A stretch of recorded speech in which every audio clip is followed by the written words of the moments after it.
നമസ്കാരം. സിനിമാ മേഖലയുമായി ബന്ധപ്പെട്ട് ഫെഫ്ക എക്സിക്യൂട്ടീവ് യൂണിയനിൽ നിരവധി പ്രശ്നങ്ങളുണ്ട്. ആ യൂണിയനുമായി ബന്ധപ്പെട്ട് എല്ലാ വർഷവും നടക്കുന്ന ഇലക്ഷൻ, അതിൽ ഒരുപാട് അട്ടിമറികൾ ഉണ്ട് എന്നുള്ള പ്രതിഷേധ രീതിയിലുള്ള സമരമൊക്കെ ഇപ്പോൾ സെക്രട്ടേറിയറ്റിന് മുന്നിൽ നടക്കുകയാണ്. എന്താണ് യഥാർത്ഥത്തിൽ നിങ്ങളുടെ പ്രശ്നം? നമ്മുടെ ഫെഫ്ക പ്രൊഡക്ഷൻ എക്സിക്യൂട്ടീവ് യൂണിയൻ എന്ന് പറഞ്ഞു കഴിഞ്ഞാൽ മലയാള സിനിമയുടെ ഏറ്റവും വലിയ നട്ടെല്ലാണ്. ഈ പ്രൊഡക്ഷൻ എക്സിക്യൂട്ടീവ് യൂണിയനിൽ നേരത്തെ മാക്ട ഫെഡറേഷൻ എന്ന പേരിലാണ് ഫെഫ്ക പ്രൊഡക്ഷൻ എക്സിക്യൂട്ടീവ് യൂണിയൻ അറിയപ്പെട്ടത്. എന്നാൽ മുമ്പ് വിനയനുമായിട്ടുള്ള വിഷയത്തിൻ്റെ പേരിൽ നമ്മൾ ഫെഫ്ക പ്രൊഡക്ഷൻ എക്സിക്യൂട്ടീവ് യൂണിയനും കാര്യങ്ങളും നമ്മൾ സ്വതന്ത്രമായിട്ടുള്ള ഒരു യൂണിയനായിട്ട് മുന്നോട്ട് പോയിക്കൊണ്ടിരിക്കുന്ന ഈ ഘട്ടത്തിൽ ഫെഫ്ക പ്രൊഡക്ഷൻ എക്സിക്യൂട്ടീവ് യൂണിയന്റെ പഴയ ബൈലോ മാക്ട ഫെഡറേഷന്റെ ബൈലോ, അതായത് അമെൻഡ് ചെയ്തിരിക്കുന്ന ബൈലോ മാക്ട എക്സിക്യൂട്ടീവ് യൂണിയൻ എന്നാണ്. അതിപ്പോൾ 2010 കാലഘട്ടത്തിൽ ഫെഫ്ക പ്രൊഡക്ഷൻ എക്സിക്യൂട്ടീവ് യൂണിയൻ എന്ന പേര് നാമകരണം ചെയ്ത് മാത്രമല്ലാതെ ബൈലോ ഫെഫ്കയുടെ നമ്മുടെ എക്സിക്യൂട്ടീവ് യൂണിയന്റെ ബൈലോ ഒരേ ബൈലോ ആണ് ഇപ്പോൾ നമുക്ക് നിലവിലുള്ളത്. ഫെഫ്ക പ്രൊഡക്ഷൻ എക്സിക്യൂട്ടീവ് യൂണിയന്റെ ബൈലോ നമ്മുടെ ഓഫീസുകളിൽ, ഏത് ട്രേഡ് യൂണിയൻ ഓഫീസുകളിലായാലും മറ്റുള്ള എവിടെ ആയാലും ഫെഫ്കയുടെ എക്സിക്യൂട്ടീവ് യൂണിയന്റെ ബൈലോ സൂക്ഷിക്കണം എന്നുള്ളത് നിർബന്ധമാണ്. അങ്ങനെ പ്രൊഡക്ഷൻ എക്സിക്യൂട്ടീവ് യൂണിയന്റെ ബൈലോയില് കാരണം മാനേജർമാരുണ്ട്, കൺട്രോളർമാരുണ്ട്, executives അംഗങ്ങളുണ്ട്.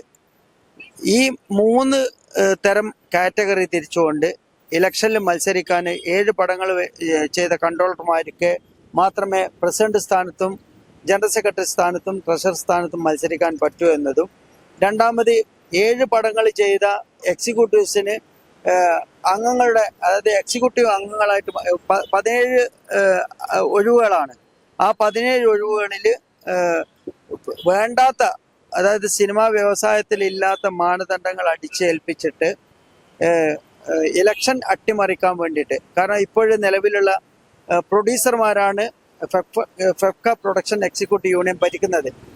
FEFKA production executive union ഭരിക്കേണ്ടത് തൊഴിലാളികളാണ്, ഞങ്ങളെപ്പോലത്തെ തൊഴിലാളികളാണ് ഭരിക്കേണ്ടത്. അങ്ങനെയുള്ള ഞങ്ങളെപ്പോലത്തെ തൊഴിലാളികളെ മാറ്റി നിർത്തിക്കൊണ്ട് ഇത് പ്രൊഡ്യൂസർമാർ ഭരിച്ചു കഴിഞ്ഞാൽ നമ്മളെ തൊഴിലാളികൾക്ക് കിട്ടേണ്ട ആനുകൂല്യങ്ങൾ പ്രൊഡ്യൂസേഴ്സ് അസോസിയേഷനിൽ പോകുന്ന പ്രതിനിധികൾ നമ്മുടെ ജനറൽ സെക്രട്ടറിയും പ്രസിഡന്റുമാണ് പോവുക.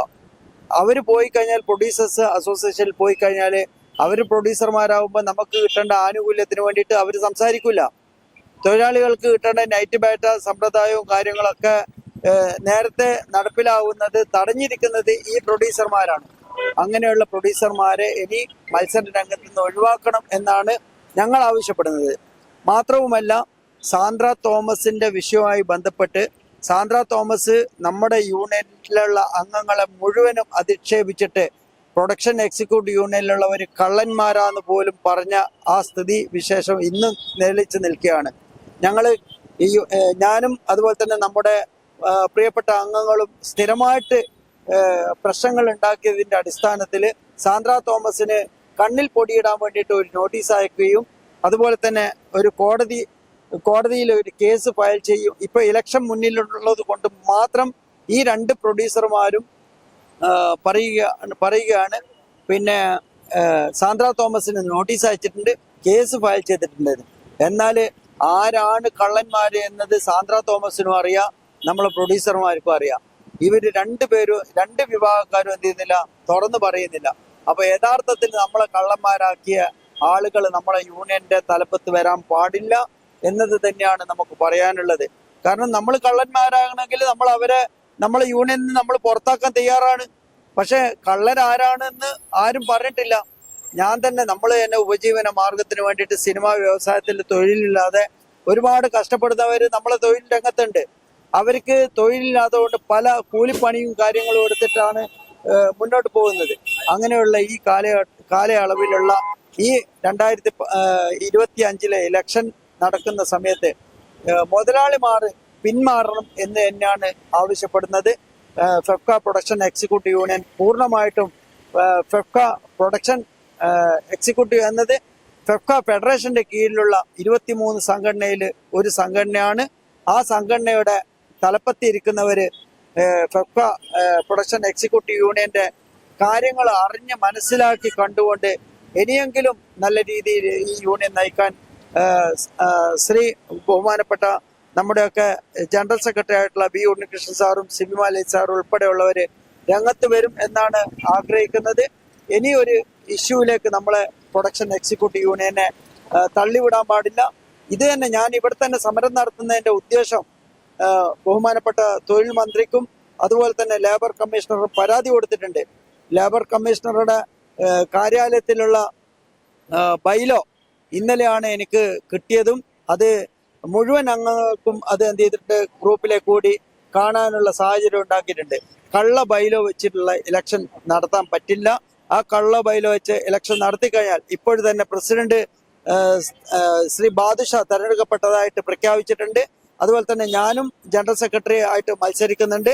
ഞാനിപ്പോൾ എന്റെ നോമിനേഷൻ തള്ളിയിട്ടില്ല. ഞാൻ ജനറൽ സെക്രട്ടറി സ്ഥാനാർത്ഥി തന്നെയാണ്. എനിക്കെതിരെയുള്ള സ്ഥാനാർത്ഥി പ്രൊഡ്യൂസറാണ്. അപ്പൊ അതുകൊണ്ട് ജോയിന്റ് സെക്രട്ടറി സ്ഥാനാർത്ഥിക്ക് മത്സരിക്കുന്നത് പ്രൊഡ്യൂസറാണ്. പ്രൊഡ്യൂസർമാര് പൂർണ്ണമായിട്ടും ഇതിൽ നിന്ന് പിന്മാറുന്നില്ലെങ്കിൽ ഈ സമരം ഇവിടെ കൊണ്ട് അവസാനിക്കില്ല. ഇത് ഇന്നത്തെ സമരം സൂചന മാത്രമാണ്. ഈ സൂചന സമരം കണ്ട് പഠിച്ചിട്ടില്ല എങ്കിൽ ഇനി വരുന്ന ദിവസങ്ങളിൽ ഇതിന്റെ തലപ്പത്തിരിക്കുന്നു എന്ന് പറയുന്ന നേതാക്കന്മാരുടെ വീട്ടുപടിക്കൽ ഞാൻ ഉപവാസം അല്ലെങ്കിൽ നിരാഹാര സമരം ഇരിക്കുമെന്ന് ഇപ്പോൾ തന്നെ പറയാൻ ആഗ്രഹിക്കുന്നു. നമ്മളെ നേതാക്കന്മാരെ ബഹുമാനിക്കുന്നു, അവരെ അങ്ങേയറ്റം നെഞ്ചോട് ചേർക്കുന്നു. ഇതാണ് ഈ സന്ദർഭത്തിൽ ഈ സെക്രട്ടേറിയറ്റ് മുന്നിൽ വെച്ച് നിങ്ങളോട് പറയാനുള്ളത്.